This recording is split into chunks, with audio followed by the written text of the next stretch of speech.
The lies start happening to get money, and you start having to miss meetings because you don't feel good. You're either sick or you're not or whatever. So now that whole chaos begins. So you're not the same. You slowly go to less and less meetings. You go from a meeting every day to 3 or 4 a week, then to 1 to 2, then to none. And then you're, lying to your friends to get money, lying to your parents. The game is on so quick. It catches you so quick, just like that, and you're in it. Like, it doesn't matter if you're using a needle, sniffing, or whatever, smoking it. You're going to get addicted. You're going to get hooked like that. Before you know it, it's your whole world. It's everything. And you need it to survive. So and it'll happen before you know it. That's why I just warn everybody who, is just trying this stuff for once or thinks it's fine just to try it one time and move on. That's not, it's not going to happen that way. You're not just going to try it once and move on. It's I don't know, man. Just don't, honestly, just either don't do it, do not think you can just dabble or be a functioning addict. It's impossible. It'll happen before you know it. It'll grab you, and it'll be your whole life, and next thing you know, you're just in there, and it'll be a decade. And so it's scary how fast it grabs you. So that's, if I can stress anything, I got to stress that. So all of a sudden, me and my girlfriend now find that we're in this addiction, and we get kicked out of our halfway houses. We have to go live with her parents for a while. So we're living in her old room at her parents' house, doing dope every day, trying to scrumming up money, doing scams, credit card, whatever. You do whatever it takes. You're doing whatever it takes for money and just for drugs. That's it now. That's all you're doing now. That's all your focus is. And that was it for me. So it was just off to the races from there. That's all we did. We met other addicts. We came up with scams, this and that. And it got so bad so quickly. And that's the time we had been sniffing drugs for maybe 2-3 months or so when we met, her friends that we had been hanging out with for a while. The first kids that got us the heroin, then they were using needles, and it was only a matter of time before, the sniffing's not enough. And they're like, now I want to use a needle. So that's what you go to it. You watch other people do it. They're getting higher. They're saving more dope. They're whatever. So all of a sudden, you're like, it doesn't seem as bad anymore. I had a fear of needles growing up, like a deadly fear of them. My mom had to chase me around the hospital office. I'd be screaming and crying. She said she never understood how I could use needles after that. They'd have to pin me down like 3 nurses to give me a shot. And now I'm shooting heroin all of a sudden. I had to have someone else doing it first, but you once the reward outweighs the little bit of pain and of the needle going, the reward outweighs that to you, and all of a sudden you try that, it's over. You're never going back. One time you're never going back to sniffing. It's shooting from there on in. The needles, you're married. I didn't have a girlfriend anymore. It was the needle and heroin were my new girlfriends, were my new life, my new everything now. That's what came first in life. And that was it. One time and you're done. You may go slow, you may sniff sometimes and shoot sometimes, but it'll slowly just get to only shooting and you're done. You're done there. So that's what we ended up both doing very quickly. So now that's what we were doing every day, and that's it. And that's when your life really hits your first rock bottom, I'd say. When you get there, that's just a point you've crossed, a threshold you've crossed that you maybe never saw as a kid. That's what I want to grow up to do. I want to grow up to shoot heroin in my veins. That's just a disgusting thing, and you laughed as a kid at people that you never thought you'd do that, never in a million years. But now here it is, you're doing it, and that's your life now. You're just waking up the same thing. How do I get money? Get money, get drugs, do the drugs, just lay around all day, go to sleep. start it over. That is a waste of every single day of your life. Every day is a waste. Every day is the same thing, the same pain. You're sick, you're good. You're sick, you're good. You're sick, you're good. And that's it. You're either sick as hell or happy as hell or just nodding off. You're either not there or you're up or you're down. That's it. There's only two phases, sick or unsick, basically. You have money or you don't have money. I mean, you're on drugs or you're not. That's it. Your life is the same thing every day, just wasting days away, just wasting. You just get drugs, lay in bed, go to sleep.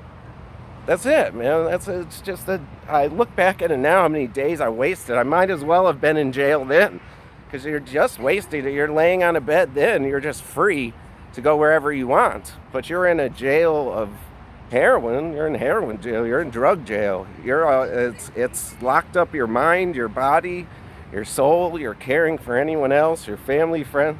It's locked all that up. So you're already in jail. You just aren't in physical jail yet. But that happened soon enough. I got caught up in we stole something from a Beck's, which is like a Filene's or like a Macy's or something, a department store. I think we stole shirts from or something and got caught. And I got caught with some dope. That was the first charge. I got some probation. So now I have to take piss tests on probation. And, I still couldn't stop. You're not even deterred by piss tests, that will send you to jail. You literally know you can go to jail, but that doesn't deter you still. You're like, screw it. I don't care. Like, you try to stop maybe for a day, too, but once you get sick, it's over. It's over. You can't win that battle. Physically, you feel terrible. It's like the worst flu. You feel terrible. And mentally, you feel down and terrible and depressed, and you're just... I don't know, you make it worse in your mind, and it's just terrible. And you got someone else there with you that's sick with you now, you got to support. So you're both sick. It's just, you're feeding off each other's lies and scams, and it's just a mess. A relationship, it's bad enough you can't handle your own life. That's why they say don't get in relationships in recovery, because you can't handle your own life. How are you going to take on someone else's too? Now you got two people who can't handle their own life together, making even more chaos. So that's definitely something I learned the hard way. And, so now I can't stop shooting dope, and I'm getting probation piss tests, and I'm getting, as long as I'm admitting it to her, I'm fine. She's sending me to IOPs and intensive outpatient groups and therapies and all these things, and I'm doing them all, but I'm still getting high the whole time, nonstop. We get kicked out of our parents' house for stealing from them. I think I got pulled over with something. We kept having run-ins with the law, and it's just like nothing stops you, and then that's what we find out that my girlfriend stole some stuff from her parents while I somehow had an apartment, and the cops came, I had lost my apartment. We're living in hotels. That's another crazy thing. You're living in these flea bag motels every night, not even know where you're staying. You're homeless now, basically. We had been kicked out of our parents' house and we're homeless. But homeless doesn't deter you. That's how strong this is. Being homeless does not deter you a bit. And you're homeless, but instead of buying shelter and food, drugs come first. Then, like, my girlfriend needs cigarettes, so it was like heroin, cigarettes, and then food and shelter. Like, shelter was last, Food was there, kind of, but you barely ate. You were skinny as hell. I mean, it's crazy. Food and shelter, things you need. Well, you don't need shelter to survive, but you need food and water to survive. And literally, all we thought we needed heroin to survive, and because food and water were not things we were going to buy if we didn't have our drugs. We're not buying food and water first. That's last on the list. That's the least important. Drugs are the most important. I don't care how much my mom cries on the phone knows I'm lying, cries, begs me not to spend money on drugs, and I lie to her, say I'm not, lie, break her heart. She's crying, and you still do it. You sit there and lie to your parents, and they cry, and you break their hearts, and you still do it. You still do it. I can remember my parents crying. It's almost making me Here now, I can remember her crying on the phone, just begging me, please, you're not doing drugs with this money, are you? Like, I need this money, I'm broke. I need this. Please tell me you're not spending it on drugs. And I would just lie to her face, and go and spend that on drugs when she asked me not to. She needed that money. They're not rich. They're not rich by any means. They're struggling pretty badly because of me, and I'm still taking more and more and more. And she's crying, both parents, and I'm still lying to their face, saying I'm not going to do it, and right when I hang up, that's the first thing I buy. It makes me, my stomach's getting a little sick right now just saying it, because you just lie to them and you don't care until after you get the drugs, and then you're high, and then you like, this is the last day I'm doing this. This is the last day. I can't do this anymore. And you feel like shit, but then the next day you do it all over again. It's insanity. It's just insanity. And I mean, I don't even know how else to explain it. It's insanity. And it's just sad that I could do that to my parents, and that's why the biggest thing in my life right now is making it up to them however I can. They don't even care as much financially. Yeah, that'd be great. I'm sure they'd love financial payback fully. Yeah, that'd be wonderful. But they just want to see their son clean the rest of his life and give back and do good things that'll make them proud. If I stay clean for the rest of my life and make them proud, then that's the payment they want. They want me alive and well. That's all they want right now. That's gonna pay them. So that's what I need to do, and I need to give back to others who are in that same situation, who are conning their parents, and their parents are just losing money. That's how you hear people losing their houses, their cars, losing marriages, missing their kids. Nothing stops you. Kids don't stop you. Heroin is the most important thing. It rules everything when you're an addict. And it's sad, and people who aren't there don't understand the grip it has on you, so you just look down on them like, this addict, why can't he stop? Just say no. Like, what the hell? Why can't he stop? It's not a disease, it's his choice. And yeah, in the beginning it was his choice, for sure. But once you got the disease and the addiction's in you and you can't stop, I do believe that your brain chemistry changes. You think you need it to survive, so it is a form of a disease. I admit it's a choice at first. It's not like cancer or any of those terrible diseases, but it'll still kill you, just like cancer. I say that. Addiction will still kill you, just like I just had a friend just pass away just last night from this, and that's another one. And I just think about it and how sad it is. Like, he could have lived like 50 more years. This is just a moment in time right now, and like your whole life is gone. You don't get to grow up and have kids, maybe have a family, have a life because of heroin. It steals all of that from you. It steals joy from you. It steals happiness in life.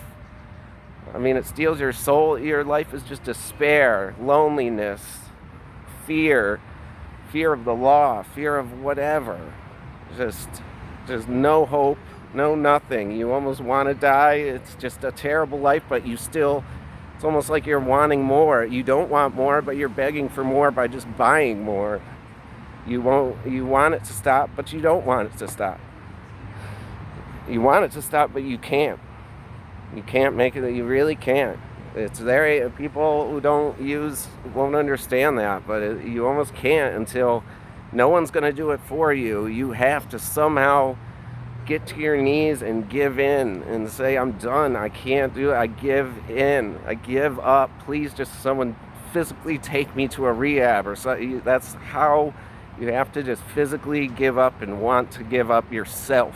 Only you can make that decision. No one else can do it for you. Like, that's why all the attempts to get someone clean and do this and that, it's not going to work unless they have to want to get clean in their heart and soul. And that's the only way it's going to happen.